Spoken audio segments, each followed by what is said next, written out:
Le but, c'est pas de remettre le couvert dans 6 mois, donc on demande au gouvernement de discuter, de savoir quelle est sa finalité. Pour nous aujourd'hui, la finalité de cette mesure-là, elle était purement budgétaire. Donc c'était Monsieur le maire qui avait trouvé un moyen de récupérer 1 milliard, donc elle n'est pas écologique. Si la vraie finalité, elle doit être écologique, on doit discuter sur nos engins, sur les alternatives qu'on a, qu'est-ce qu'on peut mettre en place. Aujourd'hui, on a peu d'alternatives. Nos engins, on a besoin d'autonomie, de puissance sur nos chantiers. Le seul source d'énergie qui répond à ça, c'est le moteur à explosion qui marche au gasoil. Effectivement, on ne peut pas venir nous taxer notre outil de production de façon aussi considérable d'un seul coup. Maintenant, on fait des efforts depuis des années. On achète des moteurs qui sont de moins en moins polluants, qui consomment de moins en moins. On est prêt à continuer. Les entreprises le font, elles investissent dans des matériels. Nous, on veut de l'écologie qui soit positive. On nous aide à investir dans du matériel propre, qu'on nous aide à investir dans des moyens de moins consommer, mais qu'on ne vienne pas nous taxer comme ça vertement notre outil de production sous prétexte écologique, ce qui est complètement faux. Donc il faudra qu'on discute de tout ça.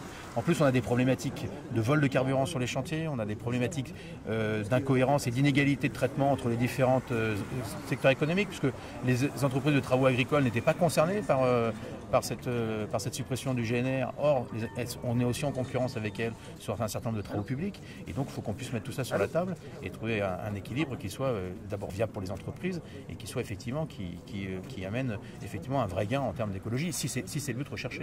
Donc, si je résume, le moratoire, vous êtes satisfait, mais c'est oui mais quoi. On est satisfait qu'on nous donne un peu de temps pour en discuter, pour réfléchir. On restera très vigilant sur la suite, évidemment. Il ne s'agit pas effectivement de dire oui, pendant 6 mois on arrête et puis on recommence dans 6 mois. Ceci, ça laisse du temps aussi aux entreprises pour s'adapter. Mais il faut que très vite on sache aussi ce que va être la suite.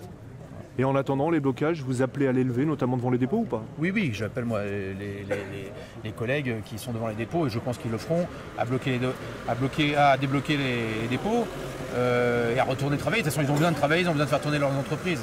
Après voilà, on a aussi des collègues qui étaient devant le tribunal ce matin à Lorient. J'appelle aussi effectivement les autorités à faire preuve effectivement de mansuétude en fonction des sujets qui sont évoqués. On a manifesté pacifiquement, il n'y a pas eu de dégradation, il n'y a pas eu de heurts, il n'y a pas eu d'affrontement. Donc rien n'a été. Donc on est une profession responsable. Donc il faut aussi que sur ces sujets-là, les autorités soient responsables et qu'il n'y ait pas de poursuite engagée contre tous ceux qui effectivement n'ont fait que défendre leur gagne-pain.